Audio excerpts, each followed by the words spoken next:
नमस्ते मित्रों। My voice अल्फाज में मैं नताशा आप सभी का बहुत बहुत स्वागत करती हूँ। आइए आज सुनते हैं हिंदी की प्रतिष्ठित लेखिका शिवानी द्वारा लिखी कहानी सती। इस कहानी को आईएससी हिंदी 11वीं और 12वीं की पुस्तक गद्य संकलन में भी सम्मिलित किया गया है। तो प्रस्तुत है लेखिका शिवानी जी की कहानी सती। गाड़ी ठसाठस भरी थी। स्टेशन पर तीर्थयात्रियों का उफान सा उमड़ रहा था। एक तो माघ की पुण्यतिथि में अर्ध कुंभ का मेला, उस पर प्रयाग स्टेशन। मैंने रिजर्वेशन स्लिप में अपना नाम ढूंढा और बड़ी तसल्ली से अन्य 3 नामों की सूची देखी। चलिए, तीनों महिलाएं ही थी। पुरुष सहयात्रियों के नासिका गर्जन से तो छुट्टी मिली। 2 महिलाएं आ चुकी थी। एक, जैसा कि मैंने नाम से ही अनुमान लगा लिया था, महाराष्ट्री थी और दूसरी पंजाबी। तीसरी मैं थी और चौथी अभी आई नहीं थी। मैं एक ही दिन के लिए बाहर जा रही थी। इसी से एक छोटा बटुआ ही साथ में था। आसपास बिखरे दोनों महिलाओं के भारी भरकम सूटकेस, स्टील के बक्स और मेरू पर्वत से ऊंचे ठसे कसे हौलडाल देखकर मैंने अपने आप को बहुत हल्का फुल्का महसूस किया। वैसे भी मैं सोचती हूँ बक्स बक्स हौलडालहीन यात्रा में जो सुख है वह अन्य किसी में नहीं। चटपट चढ़े और खटपट उतर गए। न कुलियों की हथेली पर धरे द्रव्य को अवज्ञापूर्ण दृष्टि से देखकर ये क्या दे रही हैं साहब कहने का भय, न सहयात्रियों के उपालंभ की चिंता। मेरे साथ की महाराष्ट्री महिला ने अपने वृहदाकार स्टील के बक्स एक के ऊपर एक चुनकर पिरामिड से सजा दिए थे। लगता था वे प्रत्येक वस्तु के लिए स्थान और प्रत्येक स्थान के लिए वस्तु की उपादेयता में विश्वास रखती थी। वे स्वयं बड़ी शालीनता से लेटकर एक सीध में 2 तकिए लगाए एक मराठी पत्रिका पढ़ने में तल्लीन थी। दूसरी पंजाबी महिला के पास एक सूटकेस, टोकरी और बिस्तरा ही था, पर तीनों बेतरतीबी से बिखरे पड़े थे। उनका एक सुराहीदान, जिसकी एक टांग अधिकांश सुराहीदानों की भांति कुछ छोटी थी, बार बार लुढ़क कर उनको परेशान किए जा रहा था। वे बेचारी चश्मा उतार कर रखती, हाथ की जासूसी अंग्रेजी पुस्तक जिसे पढ़ने में उन्हें पर्याप्त रस आ रहा था औंधी कर बर्थ पर टिकाती, झुंझलाकर सुराहीदान ठिकाने से लगाकर जैसे ही हाथ की पुस्तक में रस की डुबकी लगाती कि सुराहीदान फिर लुढ़क जाता। मुझे उनकी उलझन देखकर बड़ी हंसी आ रही थी। वैसे मैं उनकी परेशानी काफी हद तक दूर कर सकती थी, क्योंकि सुराहीदान मेरे पास ही धरा था। मैं उसकी लंगड़ी टांग को अपने बर्थ से टिकाकर लुढ़कने से रोक सकती थी, पर सुराही को ऐसे बेतुकी काठ की सवारी में साथ लेकर चलने वालों से मुझे कभी सहानुभूति नहीं रहती। पंजाबी महिला संभवतः किसी मीटिंग में भाग लेने जा रही थी, क्योंकि उनके साथ एक मोटी सी फाइल भी चल रही थी, जिसे खोल के बीच बीच में हिल हिल कर कुछ आंकड़ों को पहाड़ों की भांति रटने लगती और फिर बंद कर उपन्यास पढ़ने लगती। उनकी सलवार, कमीज, दुपट्टा, यहाँ तक कि रुमाल भी खद्दर का था और शायद उसी के संघर्ष से उनकी लाल नाक का सिरा और भी अबीरी लग रहा था। उनके चेहरे पर रौब था, किंतु लावण्य नहीं। रंग गोरा था, किंतु खाल में हाथ की बुनी खादी का सा ही खुरदुरापन था। ठुड्डी पर एक बड़े से तिल पर 2-3 लंबे बाल लटक रहे थे, जिन्हें वे उंगली में लपेटती छल्ला सा घुमा रही थीं। या वे प्रौढ़ा कुमारी थीं या फिर विधवा, क्योंकि चेहरे पर एक अजीब रीतापन था। जीवन के उल्लास की एक आध रेखा मुझे ढूंढने से भी नहीं मिली। जासूसी पुस्तक को थामने वाले उनके हाथों की बनावट बरदानी और पकड़ मजबूत थी। ये वे हाथ नहीं हो सकते, मैं मन में सोच रही थी, जो बच्चों को मीठी लोरी की थपकनी देकर सुलाते हैं, पति की कमीज में बटन टाकते हैं या चिमटा संसी पकड़ते हैं। ये वे हाथ नहीं हैं, जिनकी हस्त रेखाओं को उनकी कर्म रेखाएं धूल कालिक की दरारों से मलिन कर देती हैं। मेरा अनुमान ठीक था। स्वयं ही उन्होंने अपना परिचय दे दिया। वे पंजाब के विस्थापित स्त्रियों के लिए बनाए गए एक आश्रम की संचालिका थी। हाल ही में विदेश से लौटी थी और लखनऊ की किसी समाज कल्याण गोष्ठी में भाग लेने जा रही थी। समाज सेविकाओं में उनका नाम अग्रणी था। महाराष्ट्री महिला के परिचय का कोई प्रश्न ही नहीं उठता था। उस स्व अल्प भाषिणी सुंदरी प्रौढ़ा ने हम में से किसी को भी मैत्री का हाथ बढ़ाकर प्रोत्साहित नहीं किया। हाथ की मराठी पत्रिका को पढ़ती वे कभी स्वयं ही मुस्कुराती जा रही थी और कभी गहरी उदासी से गर्दन मोड़ ले रही थी।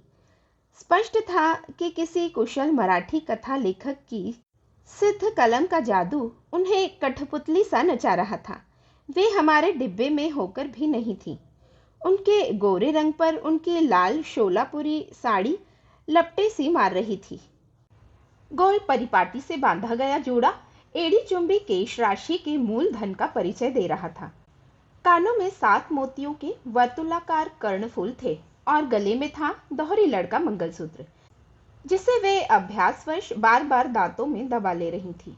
उनके सामान पर संभवतः उनके पति के नाम का लेबल लगा था, मेजर जनरल वनोलकर, और वे वास्तव में थी भी मेजर जनरल की ही पत्नी होने के योग्य। पूरे चेहरे में दोनों आंखें ही सबसे ज्वलंत आभूषण थीं। वे कुछ भी नहीं बोल रही थी, पर वे बड़ी बड़ी आंखें निरंतर हंसती मुस्कुराती परिचय देती मजाक उड़ाती जा रही थी। कभी वे मुझे देखती, कभी उस पंजाबी महिला को, पर आंखें चार होते ही बड़ी अवज्ञा से दृष्टि फेर मंगलसूत्र दांतों में दबा पत्रिका पढ़ने लगती।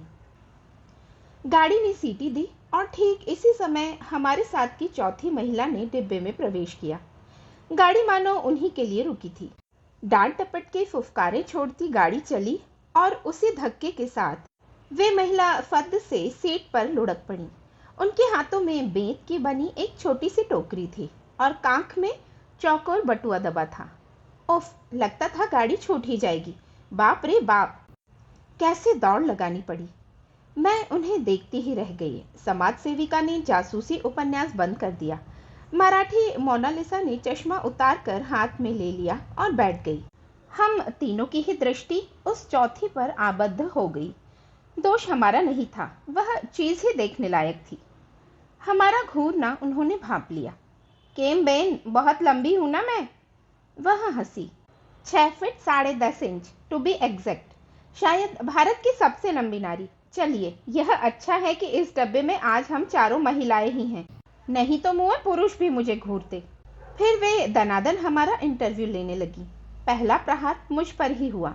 समाज सेविका ने ठग ठग कर 2-3 रूखे उत्तरों के चांटे धर दिए। महाराष्ट्री महिला ने हिंदी नहीं जानता कह पीठ फेर ली, तो उस महिला ने त्रुटिहीन अंग्रेजी में धारा प्रवाह भाषण झाड़ दिया। मुझे मदालसा कहते हैं, मदालसा सिंघाड़िया। कल ही प्रोटेरिया से आई हूँ अपने पति की मृतदेह लेने। मैं चौंक गई। यहाँ यह ज्ञात हो कि प्रोटेरिया अफ्रीका के दक्षिण अफ्रीका की राजधानी है। समाज सेविका ने अपने रूखे व्यवहार पर लज्जित होकर चट आगे बढ़ उसके दोनों हाथ थाम लिए। अरे राम राम, कोई दुर्घटना हो गई थी क्या? उन्होंने बड़े दर्द से पूछा। मदालसा की वेशभूषा में सद्यः वैधव्य का कहीं कोई चिन्ह नहीं था। वे लंबी होने पर भी पठानिन सी गठे कसे शरीर की लावण्यमयी गत यौवना थी। उनके बाल किसी नामी सैलून से कटे संवरे लग रहे थे। अपनी धानी रेशमी साड़ी को वे हाफ पैंट की भांति ऊपर चढ़ा दोनों पैरों की पालथी मार आराम से जम गईं। असल में पिछले वर्ष एक पर्वतारोही दल के साथ मेरे पति भारत आए थे। वहीं एक एवलेंस तूफान के नीचे दबकर उनकी मृत्यु हो गई। तो क्या मृतदेह अब मिली? मैंने पूछा। हाँ, भारत सरकार ने मुझे सूचित किया तो भागती आई। बर्फ में दबी देह सुना ज्यों की त्यों मिली है। मेरे बुने स्वेटर का जिसे उन्होंने पहना था एक फंदा भी नहीं टूटा। मृत पति की स्मृति ने उन्हें भाव विभोर कर दिया। बटुए से मर्दाना रुमाल निकाल वे कभी आंखें पोंछने लगी, कभी अपनी सुपर्णखा से लंबी नाक। बेचारी करती भी क्या, कोई भी जनाना रुमाल उस नाक का अस्तित्व नहीं संभाल सकता था। अचानक हम तीनों को बेचारी मदालसा का 1 वर्ष पुराना वैधव्य एकदम ताजा लगने लगा।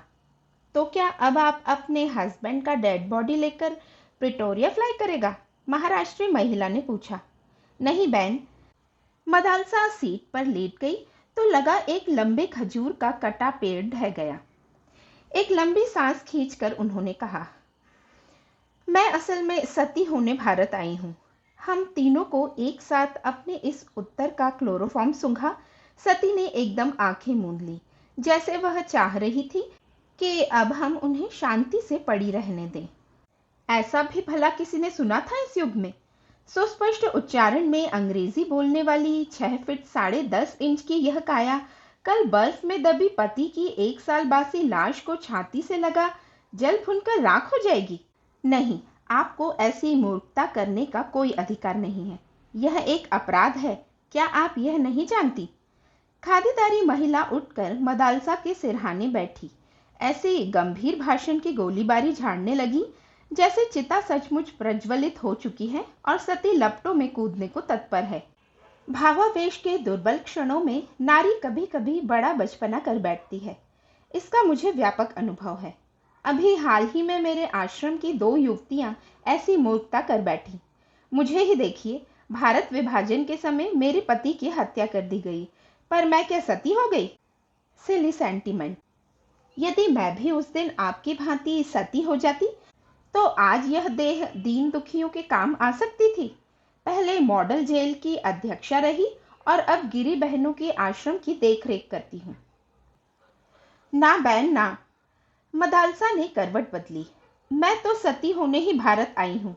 हाय मेरा नील रतन, नीलू डार्लिंग, कह वह फिर मर्दाने रुमाल से मुंह छिपाकर सिसकने लगी। आप चाहें तो मैं आपके साथ चल सकती हूँ। आपके पति के अंतिम संस्कार में सहायता कर आपको अपने आश्रम में ले चलूंगी। समाज सेविका ने अपने उदार प्रस्ताव का चुग्गा डालकर मदालसा को रिझाने की चेष्टा की। मदालसा बड़ी उदासी से हंसी। धन्यवाद बेन, पर ब्रह्मा भी अब मुझे अपने निश्चय से नहीं डिगा सकते।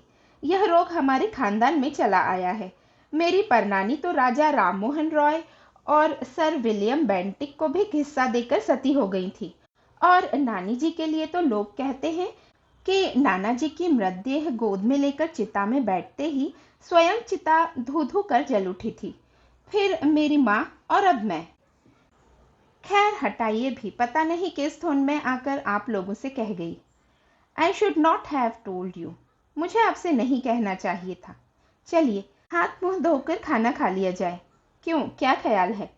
उन्होंने अपने कदली स्तंभ सी जंघाओं पर दोनों हाथों से त्रिताल का टुकड़ा सा बजाया। हम तीनों को एक बार फिर आश्चर्य उद्दती में गोता लगाने को छोड़ वे टोकरी से एक स्वच्छ तौलिया साबुन निकालकर गुसलखाने में घुस गईं। उनके जाते ही हम तीनों परम मैत्री की एक डोरी में गुंथ गए। अजीब औरत है। क्या आप सोचती हैं यह सचमुच सती होने जा रही है? मैंने मराठी महिला से पूछा। देखिए, मरने वाला कभी ढिंडोरा पीट कर नहीं मरता, वह हंसकर बोली। हमको तो इसका यह स्क्रू ढीला लगता है। उन्होंने अपने माथे की ओर उंगली घुमाई। इस जमाने में ऐसे सती फती कोई नहीं होती। क्षमा कीजिएगा। खादीदारी महिला बड़ी गंभीरता से बोली। मुझे औरतों का अनुभव आप दोनों से अधिक है। मैं ऐसी भावुक प्रकृति की भोली औरतों को चेहरा देखते ही पहचान लेती हूँ। आंखें नहीं देखी आपने? कितनी निष्पाप, पवित्र और उदार हैं। मुझे पक्का विश्वास है कि पति की मृतदेह देखते ही यह वही मूर्खता कर बैठेगी जिसका यह खुलेआम ऐलान कर रही है। लगता है मुझे अपना प्रोग्राम कैंसिल कर इसके साथ जा पुलिस को खबर देनी होगी, तभी इसे बचाया जा सकता है। इतने में ही मदालसा हाथ मुंह धोकर ताजा चेहरा लिए आ गई। मेलगाड़ी वन ग्राम, नदी, नाले, पुल कूदती फादती सराटे से भागी जा रही थी। मदालसा ने अपनी टोकरी खोलकर नाश्ता दान निकाल लिया। जैसे खरबूजे को देखकर खरबूजा रंग बदलता है, ऐसे ही एक यात्री को खाते देख दूसरे सहयात्री को भी भूख लगाती है। क्षण भर में इस सती प्रथा पर चल रही बहस कपूर के धुएं की भांति उड़ गई और चटाचट नाश्ते दान खुलने लगी। आइए ना, एक साथ बैठकर खाया जाए, मदालसा ने कहा और बड़े यत्न से स्वच्छ नैपकिन बिछा छोटे छोटे स्टील के कटोरदान सजाने लगी। धन्यवाद, मैंने कहा, पर हमारे साथ भी तो खाना है, उसे कौन खाएगा? वाह जी वाह, उसे हम खाएंगी।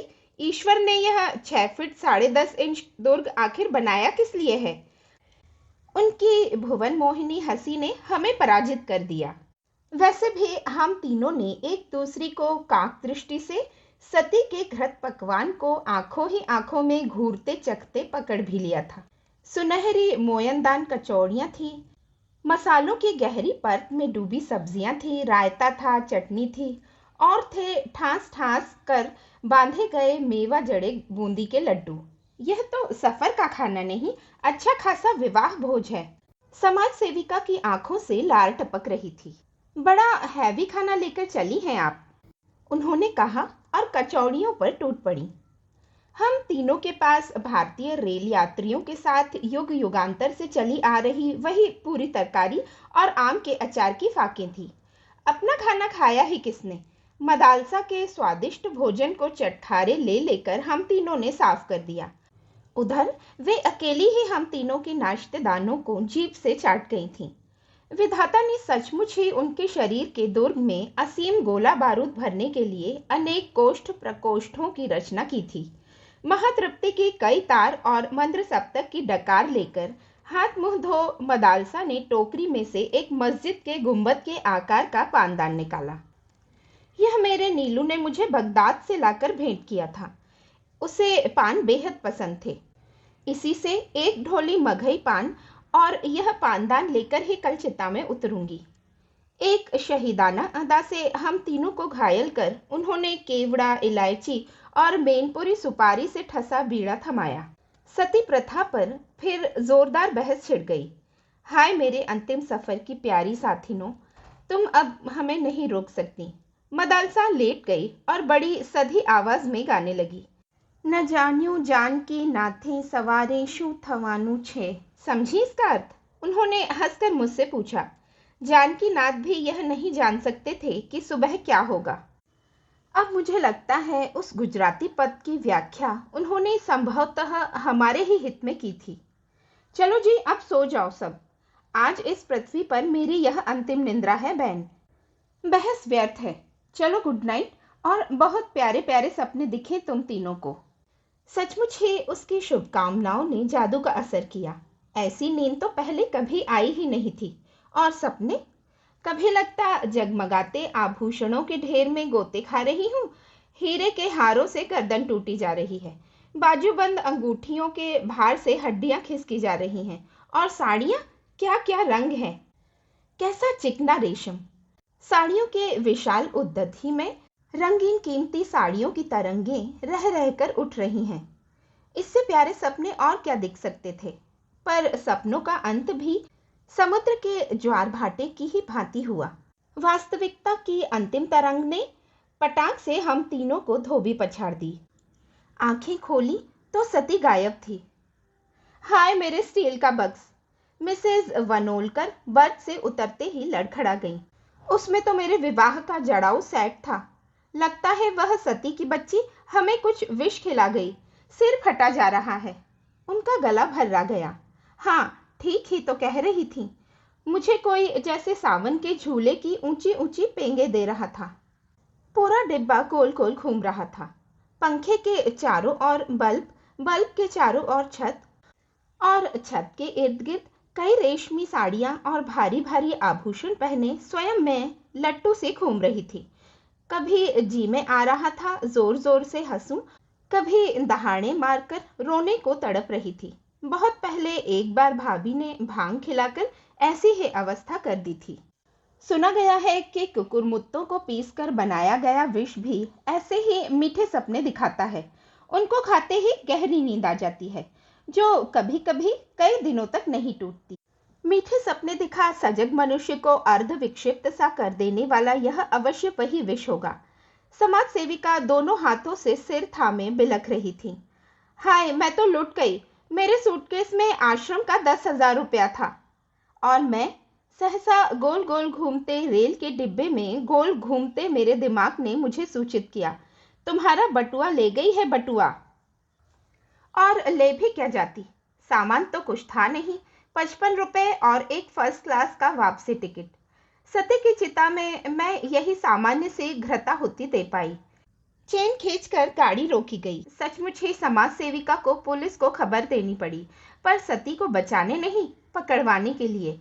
वह मिल जाती तो शायद हम तीनों स्वयं उसकी चिता चुनकर उसे झोंक देती। पर कहना व्यर्थ है, आज तक पुलिस उस सती मैया के फूल नहीं चुन पाई।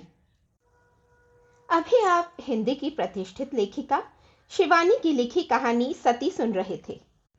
कहानी और उसकी प्रस्तुति आपको कैसी लगी, मुझे कमेंट करके अवश्य बताएं और अपने मित्रों व परिजनों के साथ शेयर करना व मेरे चैनल को सब्सक्राइब करना न भूलें।